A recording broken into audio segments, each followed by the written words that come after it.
অপরূপ সৌন্দর্যের দ্বীপ ইন্দোনেশিয়ার বালি। পর্যটক শহর, তাই সমস্ত দ্বীপের মানুষ পর্যটকদের স্বাগত জানাতে ভীষণ আন্তরিক। পর্যটন শিল্পকে প্রাধান্য দিয়েই গড়ে উঠেছে শহরটি।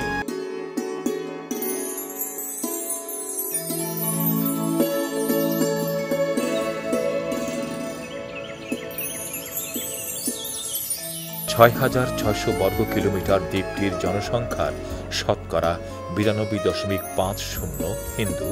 সবকিছুতে হিন্দু ধর্মের প্রকাশ খুব বেশি, তবে তাঁদের দেবদেবী এদেশের হিন্দুদের মতো নয়। প্রতি বাড়ির প্রবেশ মুখের দুপাশে রয়েছে রক্ষাকারী দেবতা, যারা যে কোনো বিপদ থেকে রক্ষা করেন বাড়ির সবাইকে।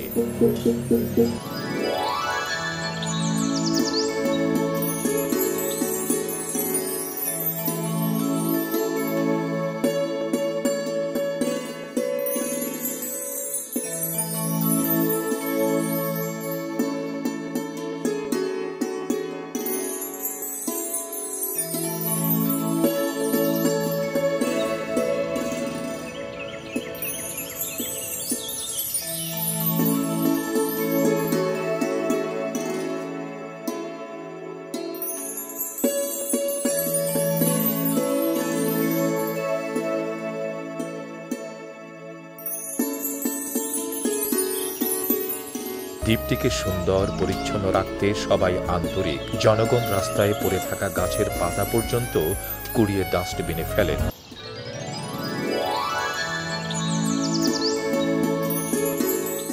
বালিতে রয়েছে সমুদ্র সৈকতে স্পিড বোটে টেনে নেয়া, প্যারাসুটে মানুষের আকাশে ওড়ার সুযোগ।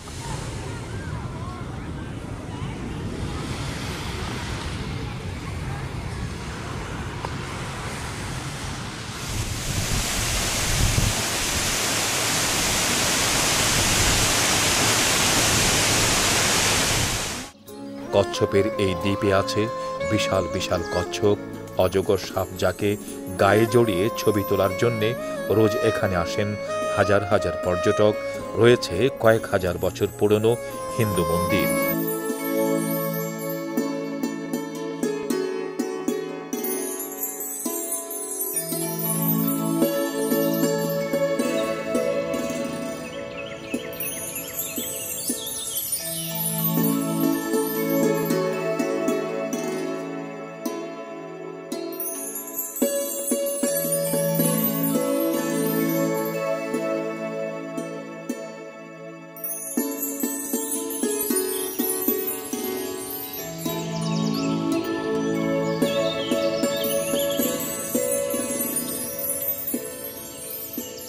যেখানে রয়েছে পবিত্র পানি, যা বিরামহীনভাবে পড়ছে হাজার হাজার বছর ধরে। রয়েছে মৃত আগ্নেয়গিরি।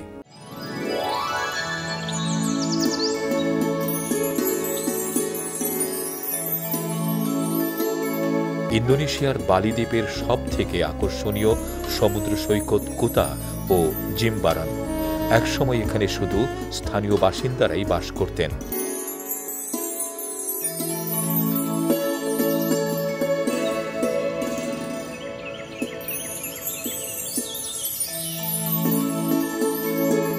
সুন্দর 5 তারকা হোটেল নির্মিত হয়েছে এখানে।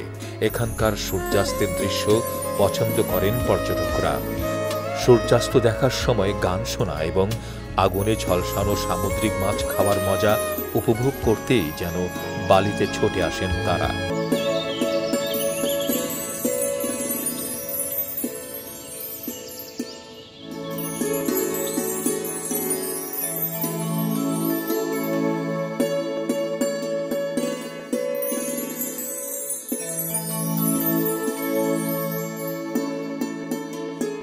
কুতা সৈকত বালি দ্বীপের সবচেয়ে সুন্দর সৈকত হিসেবে চিহ্নিত।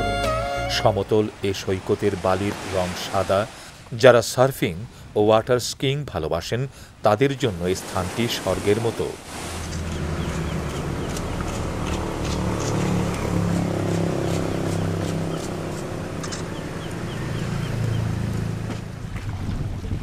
সৈকতের কাছাকাছি অবস্থিত মার্কেটে বালি দ্বীপের বিভিন্ন ঐতিহ্যবাহী হস্তশিল্পকর্ম, বর্ণিল জাতীয় পোশাক এবং নানা ধরনের পণ্য পাওয়া যায়।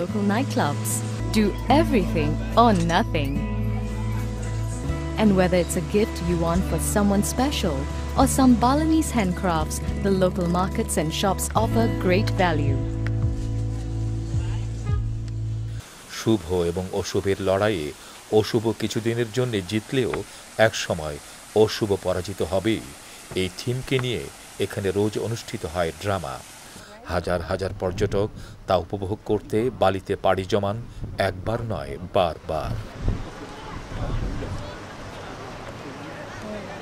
Itu di bawah dulu-dulunya. Itu boleh di bawah. Itu lagi jalan itu. Tahu.